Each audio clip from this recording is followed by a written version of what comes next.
ꯑꯍꯥꯟꯕ ꯃꯀꯗ ꯆꯦꯅꯦꯜ ꯁꯤꯒꯤ ꯃꯥꯏꯀꯩꯗꯒꯤ ꯃꯌꯥꯝ ꯄꯨꯝꯅꯃꯛꯄꯨ ꯇꯔꯥꯝꯅ ꯑꯣꯛꯆꯕꯒ ꯂꯣꯏꯅꯅ ꯀꯣꯛꯅꯅ ꯈꯨꯔꯨꯝꯖꯔꯤ ꯑꯃꯗꯤ ꯉꯁꯤ ꯐꯣꯡꯈꯤꯕ ꯄꯥꯎꯆꯦꯁꯤꯡꯗꯒꯤ ꯃꯔꯨꯑꯣꯏꯕ ꯍꯦꯗꯂꯥꯏꯟꯁꯤꯡ ꯑꯃꯗꯤ ꯃꯔꯨꯑꯣꯏꯕ ꯄꯥꯎꯁꯤꯡ ꯄꯨꯗꯨꯅ ꯂꯥꯛꯆꯔꯤ ꯇꯥꯕꯤꯁꯤ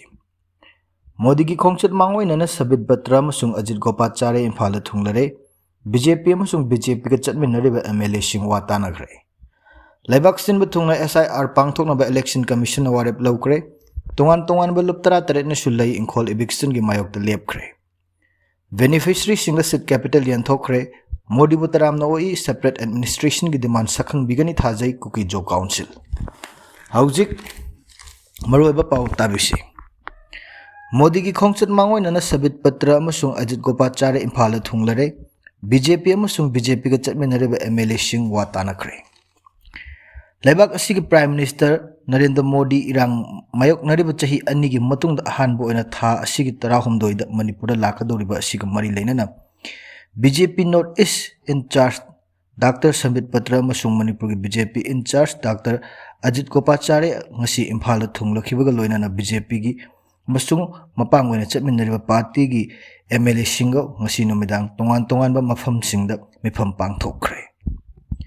ngasi nungthil pung amaram tabada Imphal Airport to Dr. Sambit Patra amasung Dr. Ajit Gopachare Delhi dagi Imphal thunglaki मफम अदुद BJP की स्टेट प्रेसिडेंट ए सरदा देवी अमदी अतै पार्टी के MLA अमदी BJP की थौपुबसिंग मखोय अनिबु तराम ओके मफम अदुद हानदगी गाइदुना लेरलबा पाउमिसिंग मखोय न लाकलिबा सिगम मरी लेना हंगबा वहांगी पाउखुम अमदा पिरमखिदे ngasi nungthil pung manga taba matamda Nitai पाचु थेक्ता लेबा BJP की स्टेट ऑफिस थंबाल संगलेन स्टेट की BJP president S Sarda Devi ने प्रिसाइड तौरगा BJP की लेजिस्लेचर अमसुंग इम्फाल थुंगलखिबा डॉक्टर सबित पट्टा अमसुंग डॉक्टर अजित गोपाचार्य याउन स्टेट असिदा प्राइम मिनिस्टर नरेंद्र मोदी ने लाकदौरिबा असिगा मतांग खना नैनखि मिफम अदु नुमिदांग पुंग 6 ताबा फाव चथखि मिफम अदु लोयरगा थोलकपदा सबित पट्टा याउन स्टेट BJP की प्रेसिडेंट अमसुंग मिफम अदु सरुक याबा लाखिबा BJP की MLA सिंग पाउमी सिंग हंगबा वहांगी पाउखुम पियु हाइना यादबा नानथोकनबा होनखि अदुबु मफम अदुदा मरी लेनबा कोना पार्टी असिगी MLA खरदा ngasiगी मिफम अदुगी मतांगदा हंगबा वहांगी पाखुम मरु एबा ngasiगी मिफम अदु सेप्टेम्बर 19 स्टेट असिदा प्राइम मिनिस्टर नरेंद्र मोदी लाकदौरिबा असिदा पार्टी की थौपुरिबा सिंग अमसिंग MLA सिंग लौमिनगदबा थौदांग सिंगी मतांगदा खनबनि हाइना खुमखि प्राइम मिनिस्टर लाकपा मतमदा पार्टी की MLA सिंग महक हराव तरामना उकनबगिदमक्ता मागी AC सिंगदगी मियाम लोइनना सरुक यामिननब वाफम सिंग सुखनकी हाइरी अतोप पावगी लिखुन नमगी मतुंगना नरेंद्र मोदी इम्फाल लाकलगा कंगलादा मियाम तिनबा मफम अमदा सरुक यागदौरिबा स्टेट असिगी BJP MLA सिंग गा महाका उनबगी तंजा अमा फंगद्रा नत्रगा फंगलोइद्रा हाइबसिसु हौजुमकी ओइना कन्फर्मेशन फंगद्री अदुगा हौजिक स्टेट असिदा प्रेसिडेंट रूल लाइरिबा ना BJP की MLA सिंग प्राइम मिनिस्टर नरेंद्र मोदी गा दाइस्ता फमिनगदौरी MLA सिंग स्टेज की मखादा ओइना फमनबगी वाफम लैरे हाइरी मरकसिदा ngasi Imphal da thunglaba Dr. Sambit Patra amasung Dr. Ajit Gopachare Chochanpur da chatkani Narendra Modi Aizol dagi helicopter da Chochanpur da laklaga Chochanpur gi public ground da miyam tinba mifam amada mahaksu wangang dauri ngasi nomidang wairam thambal sanglena pangthokiba mifam adu da BJP gi MLA sing ayamba saruk yakiba MLA sing adu da speaker oiriba TH Saitabata Ya School Hanaga Chief Minister N Biren Singh Haingang Thongam Bishojit Thongju Yumnam Khemchan Singjamai Govindas Konthojam Bisempur Radesham Yumnam Hyanglam Hekham Dingo Sekmai Thokchom Radesham Hairok Dinganglung Gangmai Nungba SS Olis Chanden Laurembam Rameshwar Kairao Khongban Tabam Ibomcha Lamlai Thaunaujam Syam Kumar Andro Karam Syam Langthwal Thaunaujam Basanta Kumar Nambol Kongkham Robindro Mayang Imphal Laisangthem Susildo Khurai Sensam Premchandra Kumbi Khorakpam Ragumani Uripok Paunam Brojan Wangsing Tentha Dr. Usam Deven Wabagai Asaw Udin Ziribam Kumuksam Joy Kishan Thangmaiban Thangjam Arun Kumar Wangkai Tongbram Ravindra Thanga Sapam Ranjan Konthaujam RK Imo Sagolban amasung Sapam Kunjakeshwar Pasoini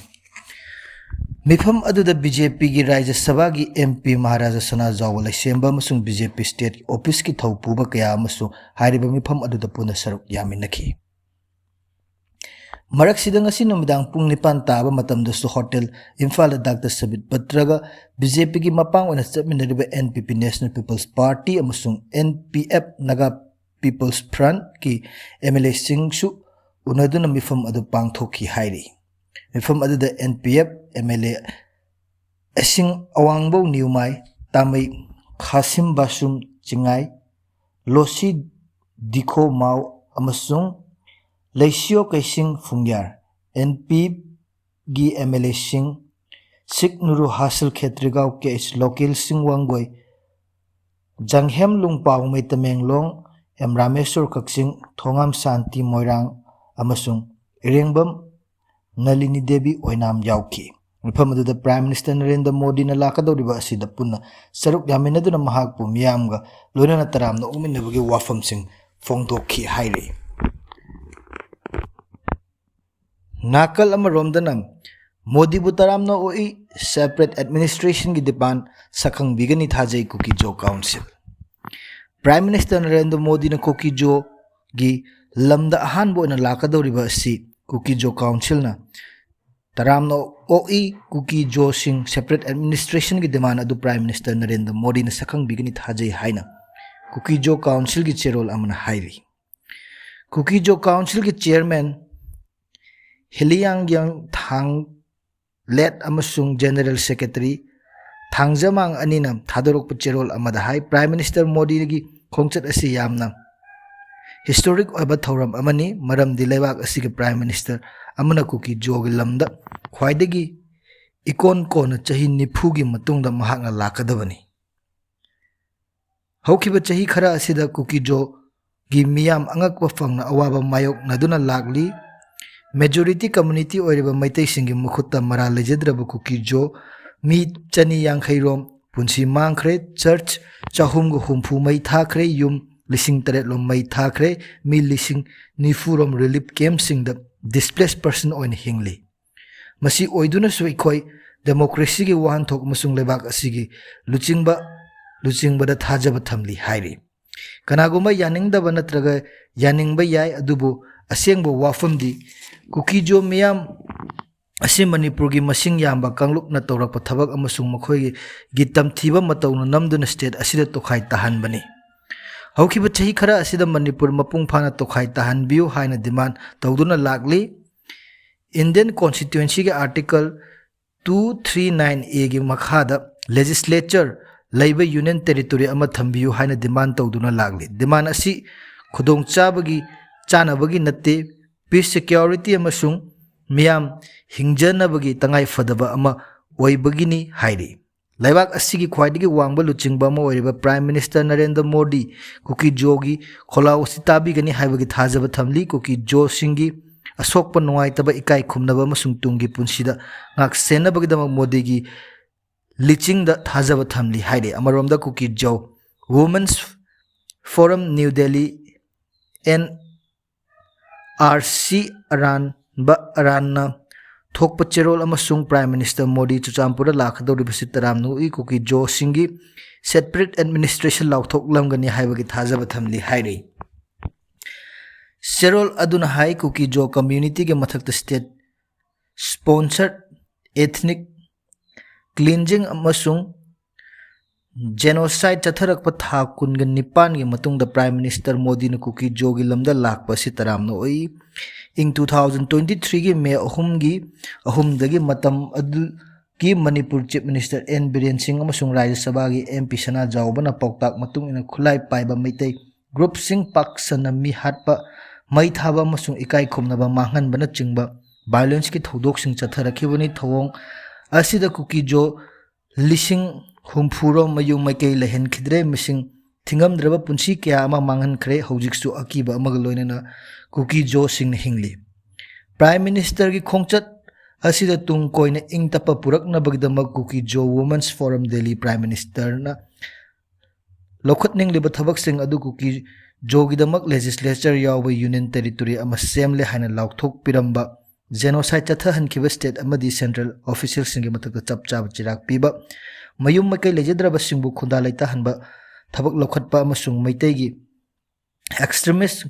group सिंग अरामबाई तेंगोल मैतै लिपुन अमसुंग अतै separatist terrorist organisation सिंग मुथतकनी हाइना लाउथोक PU हाइरी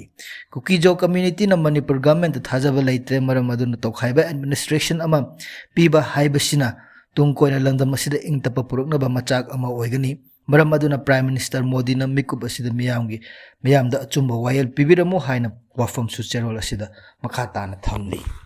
मसिनी ngasi नोमगे मरोइबा headline सिंग अमदे मरोइबा पाउसिंग ताबिरिबसिंग अमुका खुरुमजरी अमदि channel सिबु नुंसिबिदुना like share अमदि subscribe तोबा काउबिगनु पुनमपु मलुकजरी।